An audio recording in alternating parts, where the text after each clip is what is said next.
Los medios tradicionales tuvieron que dejar sus zonas de confort y reinventarse. Nunca mejor dicho que el caso de la radio. A continuación, el PhD Luis Miguel Pedrero de la Universidad de Nebrija abordará el tema en su ponencia La transformación digital de la radio. Bienvenido, profesor. Su saludo. Un saludo, muy buenas. ¿Qué tal están? Encantado de acompañarles. Bien hallado. Gracias. Pedrero es doctor en Comunicación Audiovisual y Publicidad por la Universidad Autónoma de Barcelona. Licenciado en Ciencias de la Información con premio extraordinario por la Universidad Pontificia de Salamanca.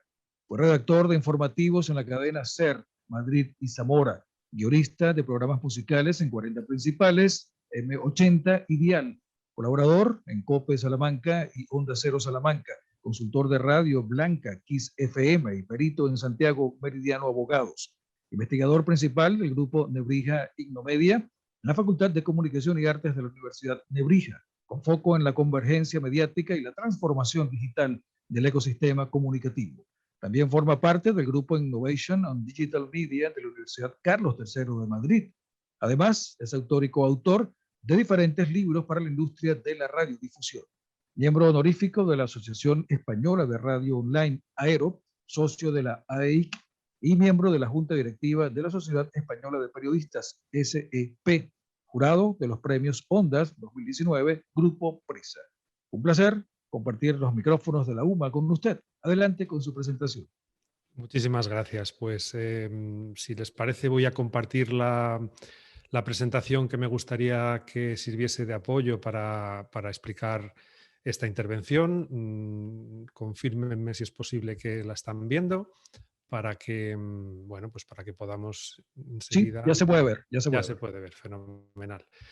Pues me ha encantado escuchar al profesor Tomás Atarama porque, aunque evidentemente el foco de nuestras intervenciones no coincide, sí lo hace la reflexión de fondo y también la presentación con la que me daban paso, ¿no? En este contexto en el que los medios tradicionales están viviendo pues bueno, una obligada necesidad de adaptarse a un entorno que ha variado por completo en términos de producción, de distribución y sobre todo de consumo. Y yo quisiera explicar cómo está viviendo la radio este proceso a partir de bueno, pues 5 breves apartados o 5... a ver si logro ahora, sí. 5 ejes que yo intentaré que permitan, insisto, bueno, recorrer este proceso, que es un proceso en marcha, que no tiene un principio y un final. Estamos en un momento de, insisto, constante aceleración de cambios propiciados por la irrupción de Internet y la, bueno, pues, la obligatoria adaptación de la industria para entender cuáles son las nuevas lógicas. Y en ese sentido, insisto, el modo en el que yo quisiera exponer cómo ha evolucionado la radio parte de un contexto, de cuál era el planteamiento sobre el que la industria radiofónica operaba previamente a Internet, cómo es el entorno en el que opera en este momento y, a partir de él, cómo se ha expandido la radio, qué efectos está teniendo el contexto digital con la competencia de nuevos actores en el mercado del audio. No olvidemos que la radio está cumpliendo ahora un siglo y que la mayor parte de ese tiempo ha sido el monopolista de la distribución del audio. Sin embargo, con la irrupción de Internet, a la radio le han aparecido nuevos competidores que poco a poco están, pues, no solo restando audiencia, sino también obligando a que renueve su manera de crear y de distribuir. Y por último, cerraremos con los retos o las posibilidades, digamos, que a la radio le obliga a constantemente bueno, pues seguir en ese proceso de transformación. Digo que partimos de un contexto que es el del modelo analógico. No se puede hablar de cómo está adaptándose la radio al entorno digital sin entender cómo era la radio previamente a ese modelo. Era un modelo en el que la competencia se hacía entre operadores públicos y privados por la mayor captación posible de la audiencia, el modelo broadcasting. Era un modelo, y lo sigue siendo, porque el modelo analógico convive aún con el modelo digital, un modelo que obliga a un consumo, a una producción de la señal y a un consumo lineal, concentrada, una audiencia que si se puede tiene que ser la mayor posible en cada momento y además al mismo tiempo, sincrónica, con una financiación todavía basada en la captación, esto lo explicaba también ahora el profesor Atarama, la captación de esa atención convertida en inputs publicitarios, en inputs de inversión de anunciantes, y es interesante hacer ver que las tecnologías de distribución de los medios de comunicación en el entorno analógico eran autónomas, cada uno tenía la suya. De hecho, hay una imagen muy gráfica si queremos ilustrar esta característica, que es la de que para cada medio o para cada soporte era necesaria una tecnología, un equipo de reproducción y un soporte digamos, de registro diferente, ¿no? La imagen de ese individuo que para escuchar radio tenía un aparato, para escuchar música otro, para ver un vídeo, para ver, en fin, cualquier tipo de contenido necesitaba, insisto, una tecnología propia. Y es importante señalar la cuestión tecnológica, porque es la tecnología la que ha actuado, incluso previamente a la aparición de Internet, como eje de cambio de la industria audiovisual. Ha influido en los contenidos, ha influido en la manera en la que accedemos a esos contenidos y al cambiar la manera de verlos también ha cambiado la, digamos, la fórmula de comercialización de esos contenidos y por tanto el modelo de negocio. Podríamos ilustrarlo de muchas maneras, pero creo que la más evidente y la que mejor concentra este cambio tan vertiginoso, pues la tenemos con el contenido audiovisual, el llamado cine en casa, ¿no? Que cuando apareció el vídeo doméstico, incluso la competencia de soportes, el VHS, el Betacam, el 2000, se acabó apostando por el VHS, todavía era analógico, luego se digitalizó con un DVD, más tarde se mejoró, se multiplicó la calidad con el Blu-ray, pero cada uno de esos soportes tenía obviamente un entorno propio, un reproductor diferente, que además poco a poco facilitó la movilidad y que dio pie a una nueva industria, la industria del vídeo doméstico, la de poder ir a alquilar o ir a comprar aquella cinta, aquella película, aquel título que queríamos ver cada uno.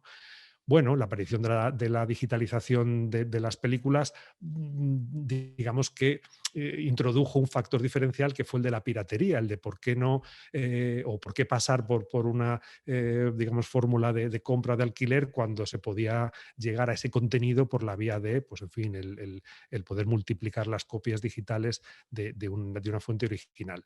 Y es ese consumo, ese hábito de querer ver películas a la carta o del querer ver contenido propio y con la mayor facilidad posible, el que de una de otra manera está en el germen de una empresa que para todos hoy es ya un estándar, que es Netflix. Y ese proceso se basa, insisto, en un eje primero tecnológico, luego de producción, luego de distribución y luego digamos, de la normalización. Y a todos nos parece normal el poder acceder a cualquier película en cualquier momento a través de una plataforma.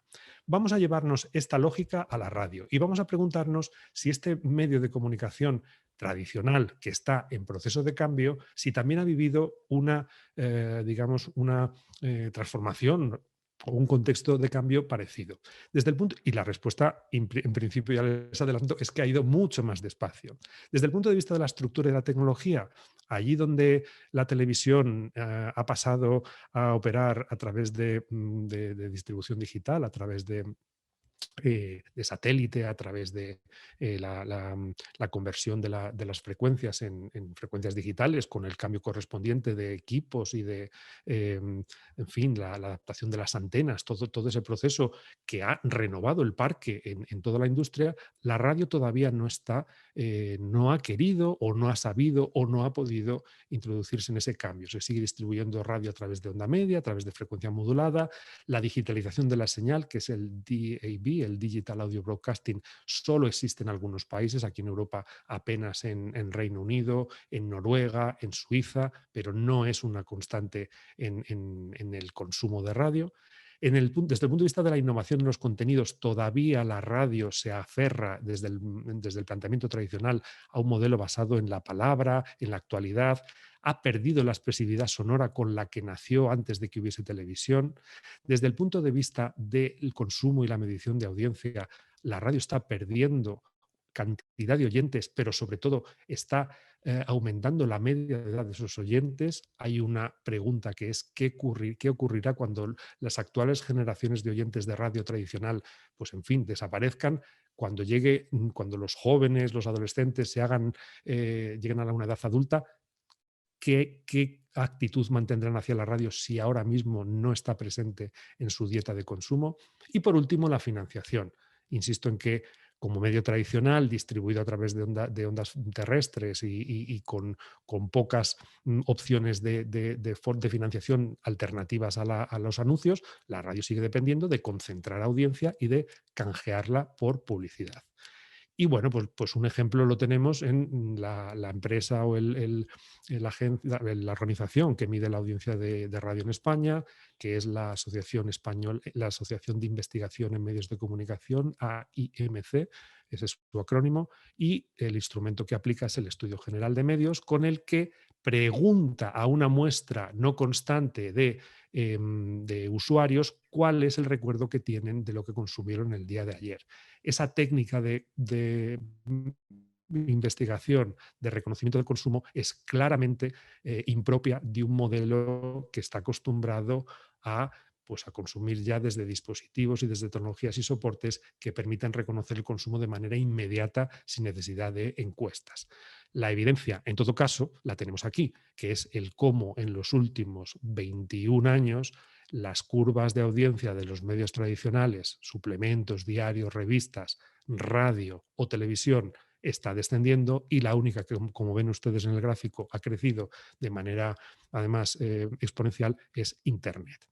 Estamos, por tanto, en un nuevo estelar contexto en el que hemos situado a la radio antes de la aparición de Internet, y ahora ya estamos en plena era digital, en un entorno de evolución de medios constante, de presencia cada vez más próxima o más inmediata de plataformas de acceso a todo tipo de contenidos, y estamos en un momento en el que la mediatización a través de dispositivos conectados, sobre todo de smartphones, es la que está condicionando la manera en la que vemos, escuchamos o consumimos contenido de ocio y entretenimiento. Fíjense que en todo el mundo, con datos de enero de 2021, ya hay un 66% de la población, es decir, 2 de cada 3 individuos o ciudadanos de todo el mundo ya tienen un smartphone o con posibilidad de acceder a contenidos, a Internet, ¿no? Y a contenidos digitales. Y también es interesante ver en la parte izquierda o derecha, perdón, de este gráfico, que más del 50% de la población tiene al menos un perfil en redes sociales. De hecho, la media está en 4 perfiles en redes sociales. Esto es importante porque cuando hablemos de la transformación digital de la radio, como de cualquier otro medio, lo relevante es asociar ese cambio al contexto, al nuevo contexto, no al contexto anterior. Y en ese nuevo contexto, la radio, igual que la televisión, igual que los medios tradicionales de los periódicos tradicionales, hoy todos digitales, están compitiendo desde los mismos soportes por esa atención cada vez más fragmentada. Fíjense ustedes que ahora mismo el tiempo diario que dedicamos a escuchar radio de media en el mundo es de 1 hora, es el contenido sonoro tradicional, pero dedicamos con tiempo a un contenido igualmente sonoro, que es el de la música en streaming, 1 hora y media al día. Y dedicamos ya casi 1 hora, 54 minutos, a otro contenido sonoro, a uno de los que ha aparecido en este nuevo entorno, que es el del podcast. Es decir, la radio ya ha perdido ese monopolio en la distribución del audio, pero es que está perdiendo también el liderazgo en el consumo, al menos en el tiempo dedicado a través de medios o de soportes digitales. Y por supuesto, recuerdo la variable de las redes sociales como ventanas, pero al mismo tiempo canales que acaparan cada vez más la atención y cada vez imponen o prescriben más el contenido. En 2021, según el informe We Are Social, tenemos ahora mismo o dedicamos ahora mismo de media por individuo más o menos 2 horas 25 minutos al día a interaccionar en redes sociales. Hemos dicho 1 hora o un poco menos en radio, 1 hora y media en música, casi 1 hora en podcast, 2 horas y media en redes sociales. Y en este contexto, en este nuevo contexto, la radio ya tiene que asumir que el modelo de distribución o de competencia ya no se basa en la multiplicidad de operadores que compiten entre sí, sino que están en un modelo de distribución en red, de competencia de todos contra todos, donde el consumo ya no es necesariamente sincrónico ni lineal, sino personal y a demanda, donde la financiación se abre a nuevos modelos que ya no pasan únicamente por la publicidad, y sobre todo estamos en un contexto de convergencia. Ya lo ha dicho muy bien, digamos, el contexto en el que hemos hablado, ¿no? Ya no dependemos de de una sola tecnología vertical, como decíamos antes, sino que desde los mismos soportes, la misma tecnología nos permite ver, escuchar, jugar, interaccionar, entretenernos, informarnos, todo tipo de acciones relacionadas con los medios.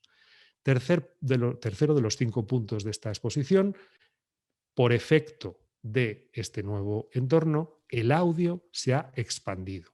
Donde antes solo había canales de radio, frecuencias de radio, con una distribución territorial limitada, con unos públicos que en principio estaban, pues eso, caracterizados por la oferta, o se escuchaba radio generalista o radio temática básicamente musical.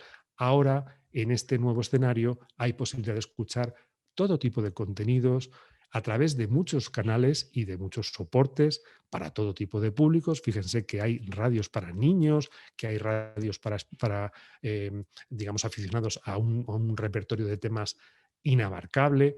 Por supuesto, han aparecido nuevas fórmulas de financiación, la suscripción directa para escuchar, incluso para escuchar radio.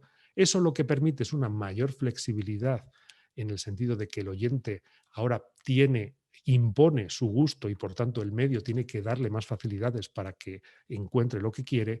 Y al mismo tiempo también la aparición de estos nuevos modos de distribuir y de consumir favorece una actitud nueva en el oyente de radio o el oyente de otras variantes como el podcast, que es la del compromiso. Frente a ese oyente que pone la radio y la tiene sin moverse y va y viene y a veces presta atención y a veces no, la escucha de podcast o la escucha de radio a la carta en principio favorece una fidelización y una actitud más atenta con relación al contenido. ¿Qué está haciendo la radio o hacia dónde va encaminada la radio para aprovechar estos nuevos, digamos, contextos de interacción, de distribución, de recepción? Bueno, pues hay sobre todo 4 grandes efectos. El primero, el de la radio no lineal. Ahora lo vamos a explicar. El segundo, el de una radio que al tenerse que recibir y escuchar a través de dispositivos de pantalla, ya no es solo sonora, ahora también es visual. Además, y por efecto de lo que estamos hablando de las redes sociales, la radio ha aprendido a distribuirse y viralizarse por diferentes plataformas de redes sociales. Y por último, y gracias al smartphone, la radio ya no es solo escuchar, sino tener información asociada a esa escucha. Primer punto, no es nada difícil explicarlo, la radio ha dejado de ser fugaz e irreversible y ha pasado a ser un contenido que se puede recuperar y que se puede escuchar bajo demanda. Es una radio que no solo es la que se emite en antena, sino que después pasa a estar a la carta, pasa a estar en formato de audio, que a veces la radio lo llama podcast. Yo en este punto, si quieren, luego lo hablamos. El podcast en principio es la fórmula de producción de audio distinta a la de la radio. La radio que se emite en directo y luego se escucha bajo demanda es una radio a la carta. Pero luego hay otras tecnologías, como por ejemplo la posibilidad del catch-up, ¿no? De poder estar escuchando una emisora. No sé si están escuchando bueno, pues es un audio en el que uno puede estar escuchando la radio, puede estar escuchándola de forma lineal, pero si no ha entendido algo o quiere repetir o quiere volver a escuchar algo, pues bueno, pues simplemente con el display del reproductor, del teléfono, puede ir hacia atrás, que es algo que no se podía en el contexto analógico. Segundo factor o segundo efecto del cambio de la radio, el que llamamos radio visual. Cuando un oyente escucha la radio a través de un smartphone, el primer sentido que pone en acción es el de la vista, no el del oído. Para que un oyente encuentre la radio en un dispositivo de pantalla, necesita ser visualizada, necesita revestirse de imágenes. Es por eso que la mayor parte de los estudios de radio se parecen hoy a platós de televisión, donde por supuesto se hace la programación, pero donde además hay bueno, pues elementos visuales que adornan esa radio, digamos, sonora, y permiten que un usuario pueda incluso quedarse viéndola desde su terminal, ya sea ordenador, ya sea tableta o ya sea el smartphone. En tercer lugar, la radio se viraliza. La radio, que es una señal lineal, también se puede distribuir de manera fragmentada a través de las redes sociales, pues a través de vídeos cortos, en donde pues el mismo disc jockey que presenta un disco en la radio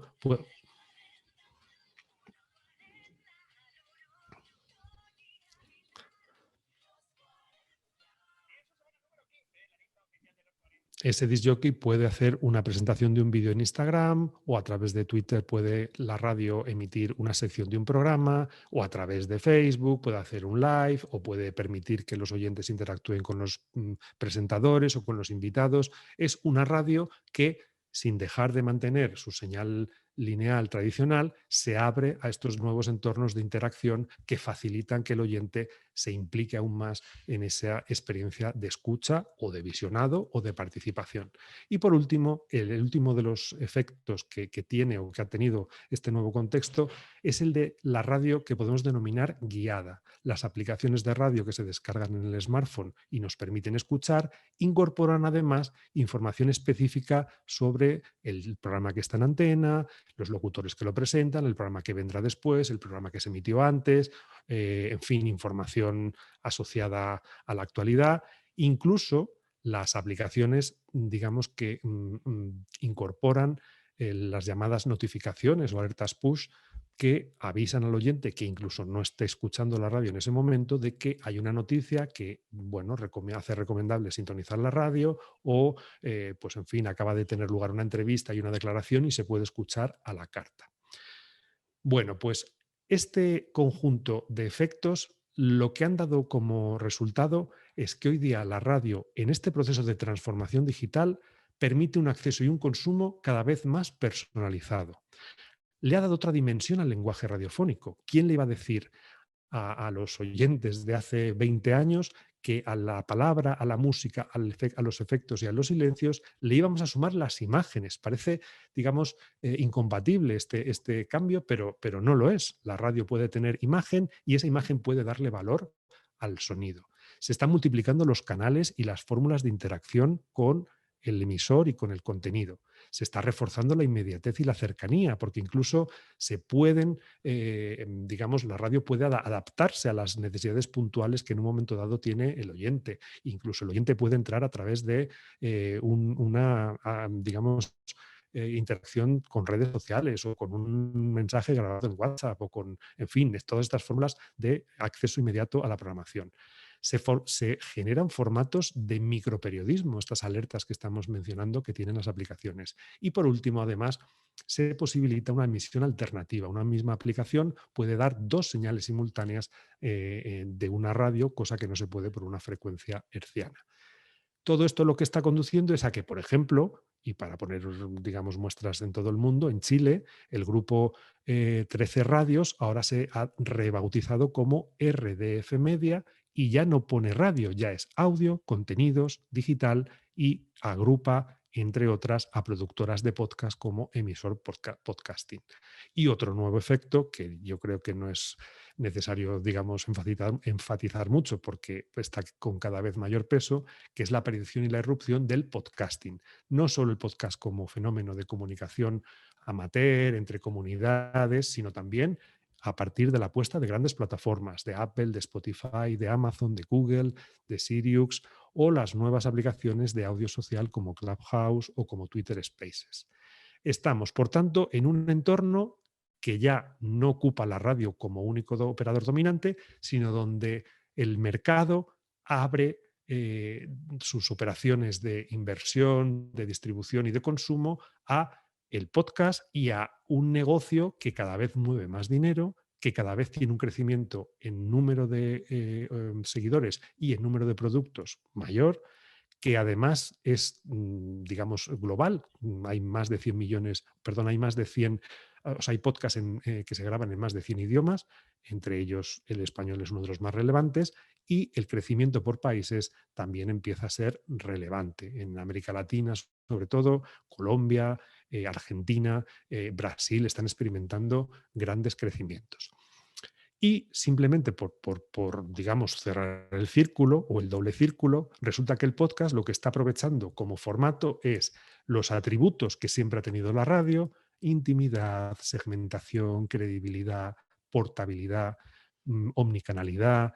Es una radio que el audio fideliza, la radio o el podcast, se puede prescribir, recomendar, pero a diferencia de la radio, el podcast incorpora esas variables de tecnología que hemos mencionado que ayudan a cambiar la industria y a transformarla.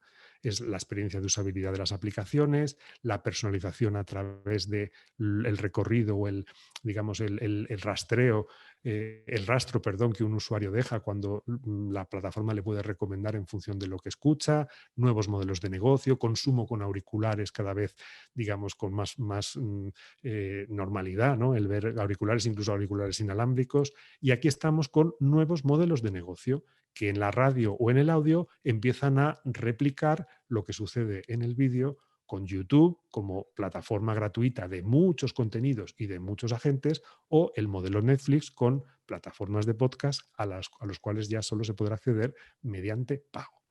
Termino con dos referencias a la radio como medio que se está transformando y que, como he dicho desde el principio, está en un proceso que no tiene fin, que no puede cerrarse porque tampoco lo hace el contexto donde opera. ¿Cuáles son las realidades y los retos a los que ha de hacer frente la radio en toda esta nueva situación de competencia con todos estos elementos? En primer lugar, la radio lo que tiene es que aprender a mantener su esencia y su lógica como distribución lineal, pero apoyada en estos nuevos canales que hemos mencionado. Las redes sociales, Internet, los nuevos dispositivos, las nuevas plataformas, que también la radio puede producir para ser escuchada con contenidos en estas plataformas de podcasting.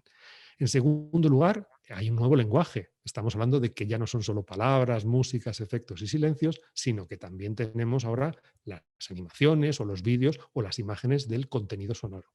En tercer lugar, se necesitan métricas que permitan reconocer cuál es el impacto de la radio, el de siempre, y el impacto de la radio en estos nuevos canales. Y por último, lo que se necesitan son profesionales que conozcan, que dominen y que aprendan o que sepan resolver las exigencias que se plantean con todas estas nuevas lógicas. Por tanto, a la radio le hace falta ser distribuida o aprender a ser distribuida bien, con eficiencia, en los transistores, en las aplicaciones de móviles, en los coches conectados, en los altavoces inteligentes.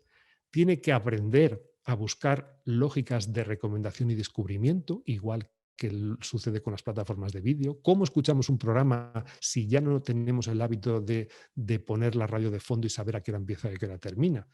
Necesita nuevas vías de financiación, necesita no depender solo de la publicidad, sabiendo que la publicidad tiene cada vez más escaparates donde invertir. Tiene que aprender la radio, tiene que recuperar la capacidad que ha tenido siempre para atender a las necesidades próximas de cercanía, de contenido local y regional, que es el que el oyente no puede no encontrar en las plataformas de podcast. Y por último, a la radio le hace falta insistir en que es el único medio que tiene un siglo de vida. Y cuando la radio decide que sus programas son podcast, a veces parece que renuncia a esa marca centenaria que tantas veces ha servido para, bueno, pues competir incluso tantos años con la televisión y con otros medios, ¿no? Aquello que se decía que el vídeo mató a la estrella de la radio, y qué profecía tan poco cumplida, y en fin, a la vista está el auge que tiene todavía hoy el audio. Muchísimas gracias, profesor Luis Miguel Pedrero, por su participación. Somos trabajadores de radio por más de 30 años y definitivamente la radio yo la siento como el medio que más ha sobrevivido en la historia de los medios de comunicación. Es justamente eso, que el video mató a la radio, fue una profecía no cumplida, como usted lo acaba muy bien de describir. Acá tenemos varias preguntas. La primera de ellas tiene que ver justamente con el presupuesto. La inversión en publicidad cada vez es más difícil. ¿Cómo hacer las radios de presupuesto reducido para sobrevivir ante tanta competencia?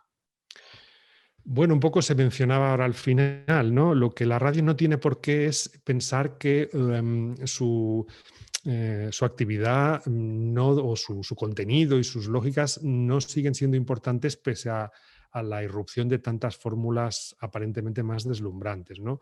Esta frase del vídeo mató a la estrella de la radio, que fue, bueno, pues el comienzo de MTV, ¿no? Como televisión temática que parecía que iba a absorber el tiempo que en su día tenía la radio musical, obligó a la radio, lo había hecho antes también la televisión, a buscar contenidos temáticos diferentes a los que proponía la televisión, ¿no? ¿Qué puede hacer una radio local con un presupuesto limitado? Pues puede seguir identificando las buenas historias, puede seguir convirtiendo cada historia en algo que al oyente de siempre y al oyente de ahora, le va a parecer atractivo, interesante, útil, tanto como un podcast producido en Nueva York o producido en Pekín o producido aquí en Madrid. Es decir, lo que importa es seguir conectando con las emociones, con los intereses y las inquietudes del oyente.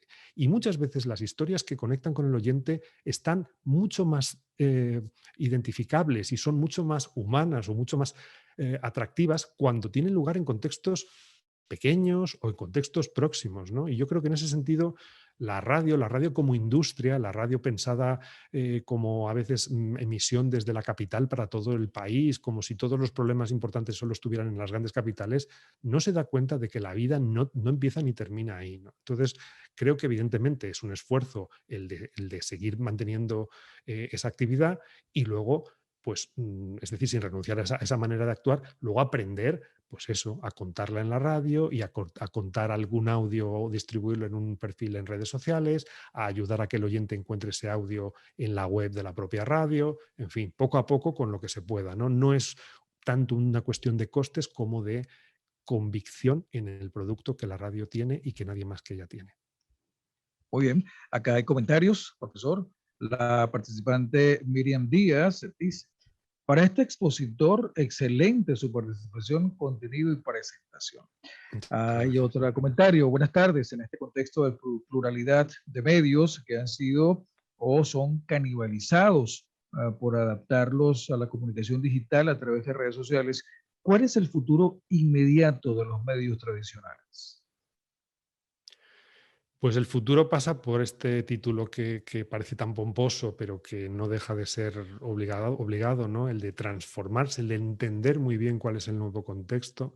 Los medios tradicionales tienen que mirar estas cifras de cuánto tiempo pasamos ante las redes sociales, ante el vídeo, el audio, el streaming. Tienen que reconocer cuál es la pauta que tenemos de manera mayoritaria y encontrar el hueco que en esa pauta siguen teniendo ellos, porque un ciudadano, un usuario de Internet, por supuesto, dedicará ahora más tiempo a redes, dedicará más tiempo a streaming, pero necesitará todos los días estar informado, saber qué pasa, qué le importa, qué tiene que saber antes de salir de casa, qué historia ha tenido lugar cerca y cómo le puede ayudar eso a tomar referencias con su entorno, ¿no? Entonces, los medios, y luego la más importante, la credibilidad que tiene un medio o que ha debido ganarse para estar ahí, esa es la que va a salvar a los medios de tantas otras ofertas que lamentablemente hoy día están conduciendo a estos hábitos o estas, en fin, estos riesgos de desinformación, de fake news y de tantas perversiones en términos bueno, pues de atentar contra algo tan relevante como es la confiabilidad del usuario en quienes le informan, ¿no? Entonces creo que los medios han de defender ese prestigio, han de atender esa demanda y han de saber que ellos siguen siendo lo que son por más que haya otras ofertas ahora que compiten con ellos. La profesora Isabel Lesman dice lo siguiente. Buenas tardes, llámeme romántica, pero entre la imagen añadida y la microsegmentación, una de las ventajas que más disfrutaba del medio, el hacer comunidad entendida como espacio público, ha desaparecido. ¿No deberíamos dejar de llamarlo radio, asumir que se ha enriquecido con nuevas narrativas y suplir el término por podcasts por ahora? Es una pregunta muy interesante que siempre se plantea al exponer y ver y todos como usuarios seguramente lo hemos preguntado, ¿no? Nos lo hemos preguntado. Yo creo que hay que mirar este cambio en términos de ampliación, pero no de sustitución. Cualquier oyente puede seguir escuchando la radio desde un dispositivo que es solo de audio. Y puede seguir imaginando, soñando o evocando la imagen que quiera. Dicen que la radio es el medio más visual porque estimula la imaginación y cada uno tenemos una y podemos, pues eso, ¿no? Recrear lo que escuchamos como cada uno quiera, ¿no? Yo ahí, insisto, me parece que la oportunidad de la radio es la de insistir en su calidad sonora. Y el nuevo transistor no es el smartphone, el nuevo transistor es el altavoz inteligente o cualquier asistente de voz con quien podemos dialogar que le pido a Alexa, quiero escuchar esto, quiero escuchar lo otro, y me va a seguir dando sonido, no imagen. Y ahí es donde la radio y los operadores de sonido tienen que seguir bueno, pues enfatizando lo que dice con muy buen criterio quien pregunta, ¿no? La idea de yo quiero escuchar y no necesito verlo, porque además ver significa limitar nuestra capacidad de movimientos y de disfrute. La ventaja del audio es que es compatible con movernos, con hacer cualquier otra actividad, con cerrar los ojos y seguir disfrutando del contenido, ¿no? Entonces yo me sumo a ese sentimiento, ¿eh? A mí también me sigue gustando mucho más escuchar que ver, pero pienso que quienes tienen un smartphone en la mano y quieren acceder a la radio, tal vez la imagen sea la manera de enganchar a quienes no tienen ese hábito de los que por edad o por costumbres sí sabemos escuchar sin necesidad de imagen. Una pregunta más que nos hacen en la audiencia. Entonces, ¿el on demand no va en contra de la esencia propia de la radio tradicional? Yo creo que lo que ha cambiado es nuestra cultura. Es decir, antes teníamos naturalizado el hecho de que a una hora había que estar preparado para ver o escuchar un contenido porque si no, ya no teníamos oportunidad de verlo o escucharlo, ¿no? El on demand lo que ha cambiado es la dependencia o ahora la independencia con relación al programador. A mí me gusta un programa de radio y yo puedo escucharlo en el momento en el que se emite, pero si un día no puedo o tengo otra situación o otro programa quiero escuchar eso, yo sé que puedo ir al on demand y puedo ponérmelo en ese momento y escuchármelo a mi ritmo. Incluso puedo darle a la pausa y continuar después, ¿no? Entonces creo que este es un hábito que nace de otro modelo. Quienes nacimos y crecimos en el entorno analógico, ni nos planteábamos el hecho de que no pudiera, o sea, de que pues si no estoy a las 10 de la mañana escuchando un programa de radio, pues es mi problema, no el problema de la radio. Ahora es al revés. Ahora es la radio la que, como no ponga a disposición del usuario el programa, pues puede que si no lo escucha a las 10 ya no lo escuche más, ¿no? Es un cambio de lógica que ha propiciado este nuevo entorno de consumo. Damos tiempo para una pregunta adicional. Pablo Rodríguez dice lo siguiente. Profesor Luis Miguel, felicitaciones por su exposición. Excelente información. Ahora mi pregunta es la siguiente. Hay muchos cambios que la radio está implementando por la evolución del Internet y por la diferente manera de escucharlo. ¿Usted cree que la radio tradicional desaparecerá totalmente? No, no, yo insisto en la idea. El, el entorno en el que nos movemos es un entorno de acumulación, es un entorno de, digamos, expansión de posibilidades. De hecho, la discusión ahora es si el podcast es o no es lo mismo que la radio o se inspira en las mismas, digamos, fuentes expresivas, que es verdad, aunque no del todo, pero la radio va a depender, o sea, el oyente va a seguir necesitando tener un medio lineal, inmediato, cercano.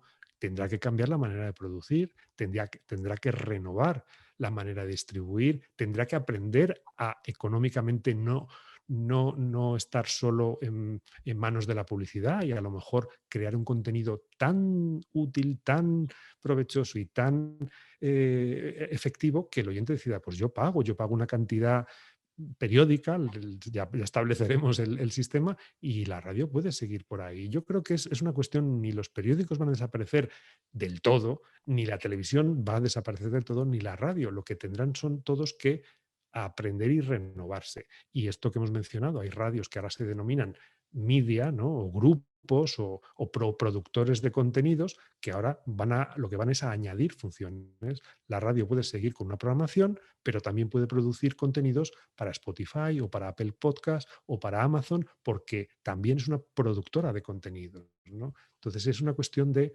pues, insisto, renovar y completar el abanico de opciones. Excelente, profesor. De verdad, muchísimas gracias, profesor Luis Miguel Pedrero, por su participación en esta tarde.